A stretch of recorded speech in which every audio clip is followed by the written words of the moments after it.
Welcome to ET English, the unique English language learning feature of Education Times. This recording is brought to you by Panthea Gunathilaka, the founder of Cleon, Academy for Speech, Drama and Leadership. The Education Times comes to you every week with the Sunday Times, a leading publication of Vijaya Newspapers Limited. ET English introduces a unique way of learning English through stories. It has a short novel and also a picture story, both of which are being published in episodes every week. All the lessons and activities that are given in the feature are from these two stories. Many English scholars accept that when you learn a language through stories, you remember them better.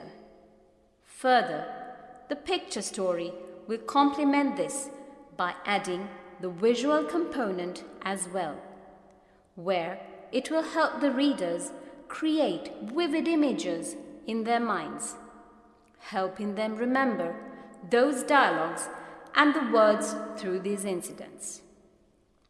Now we're going to bring the audio version of this feature, where you can listen to the stories and the lessons. First the picture story, secondly the novel, and finally the lessons. The short stories are taken from the book The Mirror of Paradise by Asghar Hussain, and beginning with the new picture story I, Jenners, writer Ranjit Gunaratna. To get the best out of this feature, we suggest that you get a copy of the Education Times and also a dictionary. Also, it will help if you read the feature once or twice on your own. At the same time, try to get the correct pronunciation by listening to audio attentively and repeatedly and trying to read it after every dialogue, emulating the voices that you hear. We shall start now.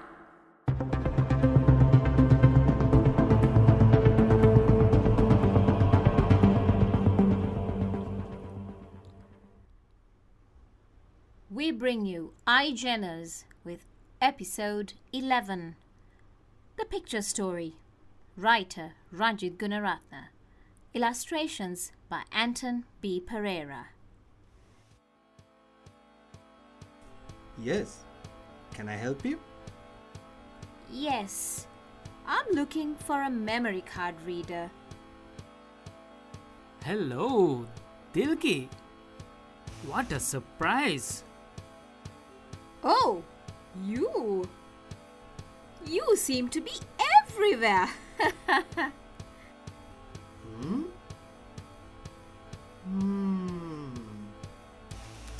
Ditto. By the way, meet Hans, my friend. So, you are friends? But the other day, it looked different. So that's how it happened. Hans and I had never met before that. I guess we believe you now. Well, it is time we left. Thank you for the drinks and helping with selecting the card reader. You are most welcome. However, Param helped with the card reader, not me.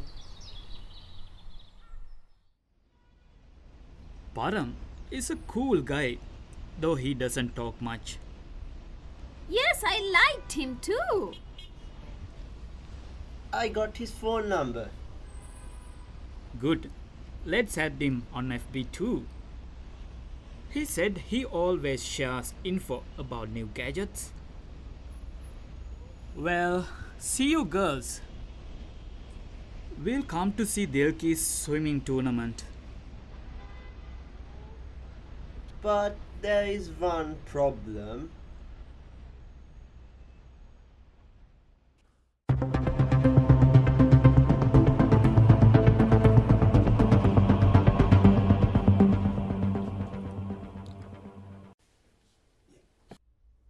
Welcome to Lesson 21. A Good Medical Boy. The story continues with Episode 21. Based on a story by Asghar Hussain. Taken from the book The Mirror of Paradise. As we were led upstairs, I told myself that Mr. Dissanayake was a pragmatic man. After all, there was nothing like good liquor to make a prospective son-in-law look at one's daughter in a more favourable light. We walked expectantly towards a large door. Our host opened it slowly, ushered us in, and extending his hand asked, "So, what do you think of my collection?" We were utterly dismayed.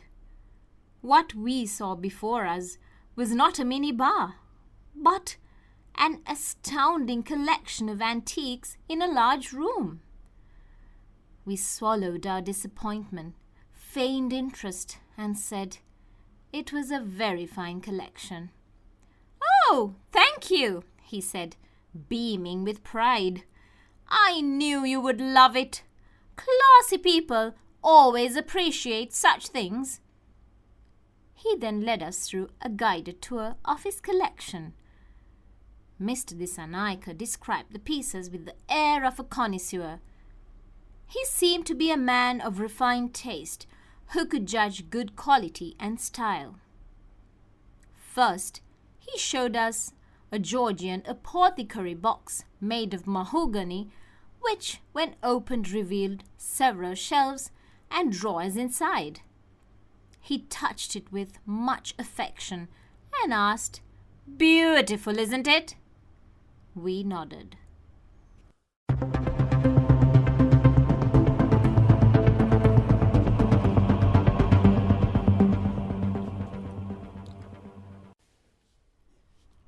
Starting with the activity time.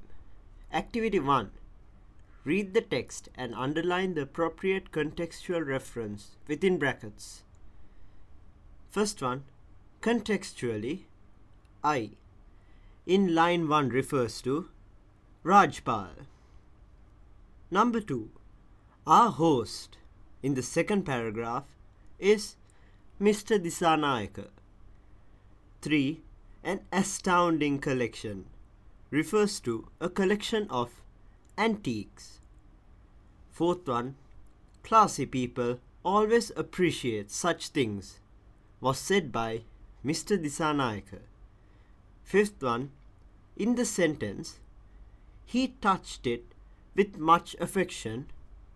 It refers to a Georgian apothecary box made of mahogany. Activity 2. Grammar focus. Conjunctions are words that join words, phrases, sentences together. Underline the conjunctions in the following sentences. The first one, as we were led upstairs, I told myself that Mr. Dissanayake was a pragmatic man. The second one, our host opened it slowly, ushered us in, and extending his hand, asked. The third one, we swallowed our disappointment, feigned interest, and said it was a very fine collection. The fourth one, Mr. Dissanayake liked antiques, but his wife liked modern things. The fifth one, Sita lost her bangle because she was careless. Activity 3. Reading is an exercise of guessing meanings from the text. Read the text. Guess the meanings of the selected words taken from the text and underline the contextually appropriate word within brackets. The first one, Mr. Dissanayake was a pragmatic man. Sensible. Second one, make a prospective son-in-law. Future. The third one, an astounding collection of antiques in a large room. Amazing. The fourth one, Mr. Disanayake described the pieces with the air of a connoisseur. Specialist. The fifth one, we swallowed our disappointment. Accepted. Activity 4. Read the dialogues in the picture story and learn the language expressions and their possible applications in day-to-day life. Language expressions. Offering help. Yes, can I help you? Possible application. Yes, what are you looking for? Yes, what can I do for you? Yes, are you looking for a memory card? Checking information. So you are friends? Possible application. So everything is settled. You are all right? So things have changed for the better. Introducing someone while a conversation is on. By the way, meet Hans, my friend. By the way, gentlemen, Hans is an expert in economics. Expressing gratitude. Thank you for the drinks. Thank you very much for offering me a drink. Thanks a lot. Expressing opinion. Param is a cool guy. Sita is a nice lady. She is a gentle girl. You are a wonderful friend. Moving on to the last section of the activity time, the word bank. We have 11 words today. The first one, ditto, used to agree with something that has just been said or to avoid repeating something that has been said. The second one, share, which means to spread around for offer something to others. The next word is prospective, meaning possibly or potential to become in the future. The third one, favorable, meaning making people have a good opinion of somebody or something. The fourth word is host, and that means a person who invites guests to a meal or a party. We move on to the fifth word, which is dismay, and that means a worried or sad feeling after you have received an unpleasant surprise. Astounding is the sixth word, which means so surprising that it is difficult to believe.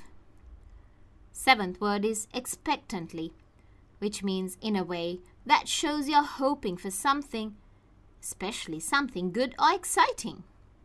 Swallow is the eighth word. It means to make food, drink, go down your throat into your stomach. Ninth word is feign, which means to pretend that you have a particular feeling. The next word is beaming, which means smiling broadly or grinning. The 11th and the last word is connoisseur, which means an expert on matters involving the judgment of beauty, quality, or skill in art, music, or food. With that, we wrap up the activity time for lesson 21.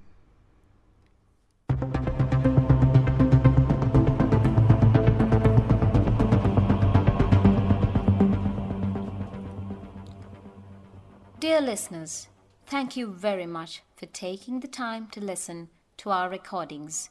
You're welcome to give us your feedback and suggestions on the phone numbers and the email address given in the ET English feature in the Education Time section. We meet again next week. The recording was brought to you by Panthea Gunathilaka, the founder of Cleon Academy for Speech, Drama and Leadership. Until then, goodbye and happy learning.